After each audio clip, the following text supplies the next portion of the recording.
पानी की कहानी। मैं आगे बढ़ा ही था कि बेर की झाड़ी पर से मोती सी एक बूंद मेरे हाथ पर आ पड़ी।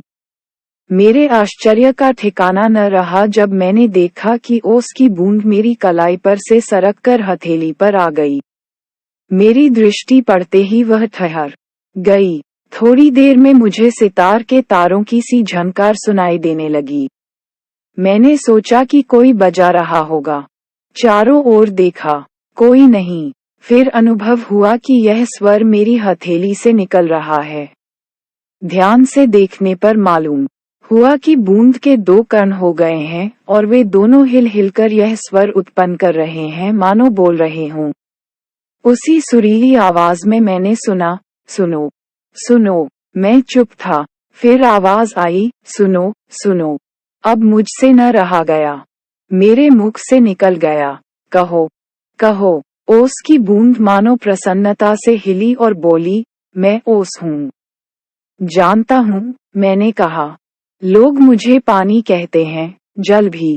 मालूम है, मैं बेर के पेड़ में से आई हूँ। झूठी, मैंने कहा और सोचा, बेर के पेड़ से क्या पानी का फव्वारा निकलता है? बूंद फिर हिली, मानो मेरे अविश्वास से उसे दुख हुआ हो। सुनो, मैं इस पेड़ के पास की भूमि में बहुत दिनों से इधर उधर घूम रही थी। मैं कणों का हृदय टिटोलती फिरती थी कि एकाएक पकड़ी गई। कैसे? मैंने पूछा। वह जो पेड़ तुम देखते हो ना, वह ऊपर ही इतना बड़ा नहीं है, पृथ्वी में भी लगभग इतना ही बड़ा है। उसकी बड़ी जड़ें, छोटी जड़ें और जड़ों के रोए हैं।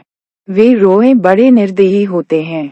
मुझ जैसे असंख्य जल कणों को वे बलपूर्वक पृथ्वी में से खींच लेते हैं। कुछ को तो पेड़ एकदम खा जाते हैं और अधिकांश का सब कुछ छीनकर उन्हें बाहर निकाल देते हैं। क्रोध और घृणा से उसका शरीर कांप उठा।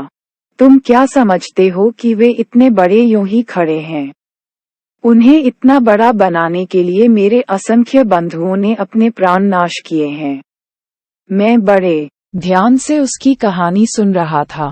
हाँ, तो मैं भूमि के खनिजों को अपने शरीर में घुलाकर आनंद से फिर रही थी कि दुर्भाग्यवश एक रोए से मेरा शरीर छू गया।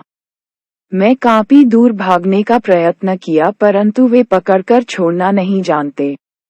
मैं रोए में खींच ली गई। फिर क्या हुआ? मैंने पूछा। मेरी उत्सुकता बढ़ चली थी। मैं एक कोठरी में बंद कर दी गई। थोड़ी देर बाद ऐसा जान पड़ा कि कोई मुझे पीछे से धक्का दे रहा है और कोई मानो हाथ पकड़कर आगे को खींच रहा हो। मेरा एक भाई भी वहां लाया गया। उसके लिए स्थान बनाने के कारण मुझे दबाया जा रहा था। आगे एक और बूंद मेरा हाथ पकड़कर ऊपर खींच रही थी। मैं उन दोनों के बीच पिस चली। मैं लगभग 3 दिन तक ये सांसित भोगती रही। मैं पत्तों के नन्हे नन्हे छेदों से होकर जैसे तैसे जान बचाकर भागी। मैंने सोचा था कि पत्ते पर पहुंचते ही उड़ जाऊंगी, परंतु बाहर निकलने पर ज्ञात हुआ कि रात होने वाली थी और सूर्य जो हमें उड़ने की शक्ति देते हैं जा चुके हैं, और वायुमंडल में इतने जलकण उड़ रहे हैं कि मेरे लिए वहां स्थान नहीं है। तो मैं अपने भाग्य पर भरोसा कर पत्तों पर ही सिकुड़ी पड़ी रही। अभी जब तुम्हें देखा तो जान में जान आई और रक्षा पाने के लिए तुम्हारे हाथ पर कूद पड़ी। इस दुख तथा भावपूर्ण कहानी का मुझ पर बड़ा प्रभाव पड़ा। मैंने कहा, जब तक तुम मेरे पास हो, कोई पत्ता तुम्हें न छू सकेगा। भैया, तुम्हें इसके लिए धन्यवाद है। मैं जब तक सूर्य न निकले तभी तक रक्षा चाहती हूँ। उनका दर्शन करते ही मुझमें उड़ने की शक्ति आ जाएगी। मेरा जीवन विचित्र घटनाओं से परिपूर्ण है। मैं उसकी कहानी तुम्हें सुनाऊंगी, तो तुम्हारा हाथ तनिक भी न दुखेगा। अच्छा सुनाओ।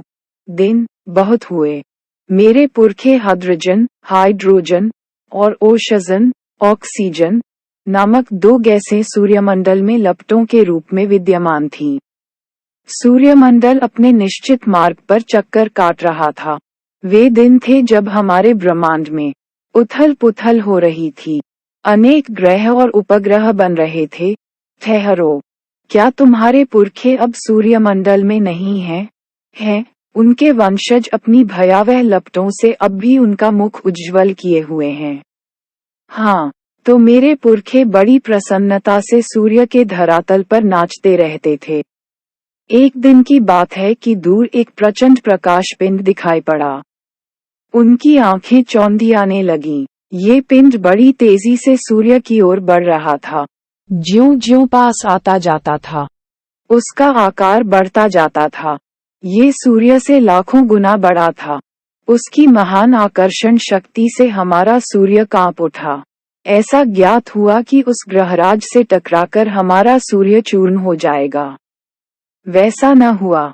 वह सूर्य से सहस्रों मील दूर से ही घूम चला, परंतु उसकी भीषण आकर्षण शक्ति के कारण सूर्य का एक भाग टूटकर उसके पीछे चला।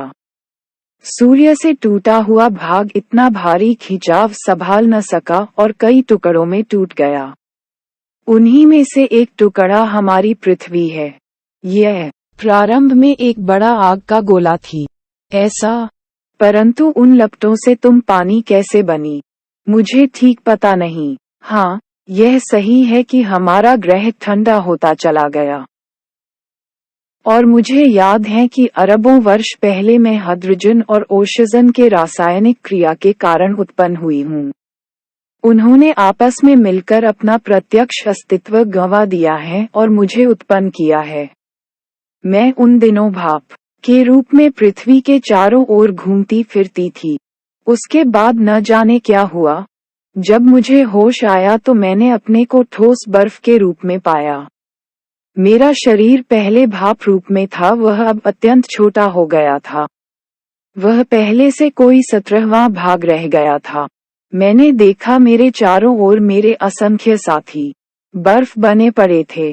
जहां तक दृष्टि जाती थी बर्फ के अतिरिक्त कुछ दिखाई न पड़ता था। जिस समय हमारे ऊपर सूर्य की किरणें पड़ती थीं तो सौंदर्य बिखर पड़ता था। हमारे कितने साथी ऐसे भी थे जो बड़ी उत्सुकता से आंधी में ऊंचा उड़ने, उछलने कूदने के लिए कमर कसे तैयार बैठे रहते थे। बड़े आनंद का समय रहा होगा वहां। बड़े आनंद का। कितने दिनों तक? कई लाख वर्षों तक। कई लाख। हाँ, चौंको नहीं। मेरे जीवन में 100-200 वर्ष दाल में नमक के समान भी नहीं है। मैंने ऐसे दीर्घजीवी से वार्तालाप करते जान अपने को धन्य माना और ओस की बूंद के प्रति मेरी श्रद्धा बढ़ चली। हम शांति से बैठे एक दिन हवा से खेलने की कहानियां सुन रहे थे कि अचानक ऐसा अनुभव हुआ मानो हम सरक रहे हों। सबके मुख पर हवाइयां उड़ने लगीं। अब क्या होगा? इतने दिन आनंद से काटने के पश्चात अब दुख सहन करने का साहस हम में न था। बहुत पता लगाने पर हमें ज्ञात हुआ कि हमारे भार से ही हमारे नीचे वाले भाई दबकर पानी हो गए हैं। उनका शरीर ठोस को छोड़ चुका है और उनके तरल शरीर पर हम फिसल चले हैं। मैं कई मास समुद्र में इधर उधर घूमती रही। फिर एक दिन गर्म धारा से भेंट हो गई।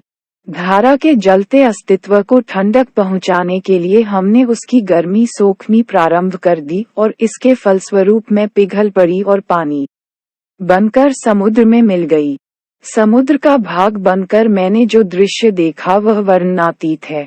मैं अभी तक समझती थी कि समुद्र में केवल मेरे बंधु बांधवों का ही राज्य है, परंतु अब ज्ञात हुआ कि समुद्र में चहल पहल वास्तव में दूसरे ही जीवों की है और उसमें निरा नमक भरा है। पहले पहल समुद्र का खारापन मुझे बिल्कुल नहीं भाया। जी मचलाने लगा, पर धीरे धीरे सब सहन हो चला। एक दिन मेरे जी में आया कि मैं समुद्र के ऊपर तो बहुत घूम चुकी हूँ, भीतर चलकर भी देखना चाहिए कि क्या है। इस कार्य के लिए मैंने गहरे जाना प्रारंभ कर दिया। मार्ग में मैंने विचित्र विचित्र जीव देखे। मैंने अत्यंत धीरे धीरे रेंगने वाले घोंघे, जालीदार मछलियां, कई मन भारी कछुए और हाथों वाली मछलियां देखीं। एक मछली ऐसी देखी जो मनुष्य से कई गुना लंबी थी। उसके 8 हाथ थे। वह इन हाथों से अपने शिकार को जकड़ लेती थी। मैं और गहराई की खोज में किनारों से दूर गई तो मैंने एक ऐसी वस्तु देखी कि मैं चौंक पड़ी। अब तक समुद्र में अंधेरा था। सूर्य का प्रकाश कुछ ही भीतर तक पहुंच पाता था और बल लगाकर देखने के कारण मेरे नेत्र दुखने लगे थे। मैं सोच रही थी कि यहाँ पर जीवों को कैसे दिखाई पड़ता होगा कि सामने ऐसा जीव दिखाई पड़ा मानो कोई लालटेन लिए घूम रहा हो। यह एक अत्यंत सुंदर मछली थी। इसके शरीर से एक प्रकार की चमक निकलती थी जो इसे मार्ग दिखलाती थी। इसका प्रकाश देखकर कितनी छोटी छोटी अनजान मछलियां इसके पास आ जाती थीं और यह जब भूखी होती थी तो पेट भर उनका भोजन करती थी। विचित्र है, जब मैं और नीचे समुद्र की गहरी तह में पहुंची तो देखा कि वहां भी जंगल है। छोटे ठिंगने, मोटे पत्ते वाले पेड़ बहुतायत से उगे हुए हैं। वहां पर पहाड़ियां हैं, घाटियां हैं। इन पहाड़ियों की गुफाओं में नाना प्रकार के जीव रहते हैं जो निपट अंधे तथा महा आलसी हैं। ये सब देखने में मुझे कई वर्ष लगे। जी में आया कि ऊपर लौट चलें, परंतु प्रयत्न करने पर जान पड़ा कि यह असंभव है। मेरे ऊपर पानी की कोई 3 मील मोटी तह थी। मैं भूमि में घुसकर जान बचाने की चेष्टा करने लगी। यह मेरे लिए कोई नई बात न थी। करोड़ों जल कण इसी भांति अपनी जान बचाते हैं और समुद्र का जल नीचे धंसता जाता है।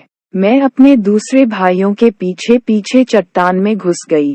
कई वर्षों में कई मील मोटी चट्टान में घुसकर हम पृथ्वी के भीतर एक खोखले स्थान में निकले और एक स्थान पर इकट्ठा होकर हम लोगों ने सोचा कि क्या करना चाहिए। कुछ की सम्मति में वहीं पड़ा रहना ठीक था, परंतु हम में कुछ उत्साही युवा भी थे। वे एक स्वर में बोले, हम खोज करेंगे, पृथ्वी के हृदय में घूम घूम कर देखेंगे कि भीतर क्या छिपा हुआ है। अब हम शोर मचाते हुए आगे बढ़े तो एक ऐसे स्थान पर पहुंचे जहां ठोस वस्तु का नाम भी न था। बड़ी बड़ी चट्टानें लाल पीली पड़ी थीं और नाना प्रकार की धातुएं इधर उधर बहने को उतावली हो रही थीं। इसी स्थान के आसपास एक दुर्घटना होते होते बची। हम लोग अपनी इस खोज से इतने प्रसन्न थे कि अंधाधुंध बिना मार्ग देखे बढ़े जाते थे। इससे अचानक एक ऐसी जगह जा पहुंचे जहां तापक्रम बहुत ऊंचा था। ये हमारे लिए असह्य था। हमारे अगुवा कांपे और देखते देखते उनका शरीर ऑक्सीजन और हाइड्रोजन में विभाजित हो गया। इस दुर्घटना से मेरे कान खड़े हो गए। मैं अपने और बुद्धिमान साथियों के साथ एक ओर निकल भागी। हम लोग अब एक ऐसे स्थान पर पहुंचे जहां पृथ्वी का गर्भ रह रहकर हिल रहा था। एक बड़े जोर का धड़ाका हुआ। हम बड़ी तेजी से बाहर फेंक दिए गए। हम ऊंचे आकाश में उड़ चले। इस दुर्घटना से हम चौंक पड़े थे। पीछे देखने से ज्ञात हुआ कि पृथ्वी फट गई है और उसमें धुआं, रेत, पिघली धातुएं तथा लपटें निकल रही हैं। ये दृश्य बड़ा ही शानदार था और इसे देखने की हमें बार बार इच्छा होने लगी। मैं समझ गया, तुम ज्वालामुखी की बात कह रही हो। हाँ, तुम लोग उसे ज्वालामुखी कहते हो।